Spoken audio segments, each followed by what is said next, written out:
sabi sa Biblia ganito, yung katawan ng tao pag namatay, mababalik yung lupa sa lupa, yung alabok sa alabok.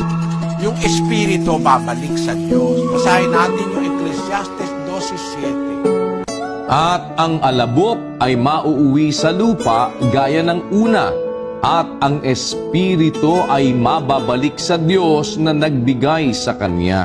Hindi mapupunta sa purgatorio, wala nun. Ang alabok, babalik sa alabok. Tapos yung espiritu, babalik sa Diyos. Pagdating ngayon ng araw ng paghuhukom, bubuhayin kang mag-uli. Bubuhayin uli yung katawan mong namatay. Basahin natin. Kaya ang tawag dun sa Biblia, pagkabuhay na mag-uli. 37:4 ng Ezekiel. Muling sinabi niya sa akin, manghula ka sa mga butong ito at sabihin mo sa kanila, o kayong mga tuyong buto, inyong pakinggan ang salita ng Panginoon. Ganito ang sabi ng Panginoong Diyos sa mga butong ito, narito, aking papapasukin ang hinga sa inyo at kayo'y mga bubuhay. At lalagyan ko kayo ng mga litid at babalutin ko kayo ng laman at tatakpan ko kayo ng balat at lalagyan ko kayo ng hininga at kayo'y mga bubuhay at inyong malalaman na ako ang Panginoon. Kahit na yung butong tuyo na, matagal ng patay, no? O na-disintegrate na dahil tuyo na bubuuin uli yun. Bubuuin uli. Wala ang ginagawa ang Diyos doon, pinagpahinga yung mga yon, yung kaluluwa noon. Yung mga kaluluwang ng mga taong matutuwid, nandoon yun sa ilalim ng altar, nagpapahinga. Sa ilalim ng altar sa langit. Sa 9 ng Apokalipsis. At nang buksan niya ang ikalimang tatak, ay nakita ko sa ilalim ng dambana ang mga kaluluwa ng mga pinatay dahil sa salita ng Diyos at dahil sa patotoong sumakanila.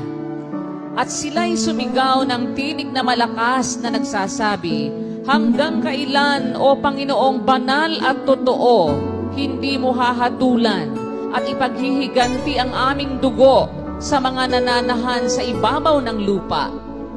At binigyan ang bawat isa sa kanila ng isang maputing balabal. At sa kanila'y sinabi na magpahinga pa ng kaunting panahon hanggang sa maganap ang bilang ng kanilang mga kapwa alipin at ng kanilang mga kapatid na mga papatayin namang gaya nila. Nagpapahinga sila, kapatid.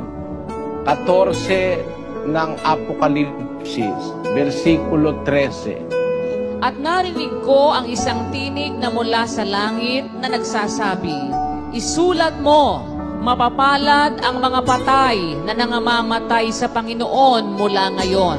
Oo, sinasabi ng Espiritu upang sila'y magpahinga sa kanilang mga gawa, sapagkat... Kaya pagka nagpapahinga na yon, kumbaga natutulog, nagpapahinga, gigisingin pagdating ng paghuhukom. Yun namang mga taong masasama, yun namang kanilang espiritu o masama sila, ikinukulong naman para itaan sa paghuhukom. Basahin natin yung 1 Pedro 3:20. Na ng unang panahon ay mga swail, na ang pagpapahinga... Pail sila. Yung mga swail, saan nandun yun? Sa 19. Na iyan din ang kanyang iniyaon at nangaral sa mga espiritong nasa bilangguan. May mga espiritong nasa bilangguan. Sino yung mga yon? Na ng unang panahon ay mga swail, na ang pagpapahinga... Yung mga swail, ang kanilang espiritu ay binibilanggo. Yun namang mga taong nagsumusunod sa Diyos, yung kaluluwa nila nagpapahinga. At pagkatapos ng maraming araw ng pagpapahinga, pagdating ng paghukom, bubuhaing mag-uli yung mga tao na yun. Yun ang nakasulat sa Biblia na mabubuhay sila mag-uli. Unang Tesalonica 4:16. Sapagkat ang Panginoon din ang bababang mula sa langit, na may isang sigaw, may tinig ng arkanghel at may pakakak ng Diyos, at ang nangamatay kay Kristo ay unang mga bubuhay na mag-uli. Ayon, mabubuhay sila uli.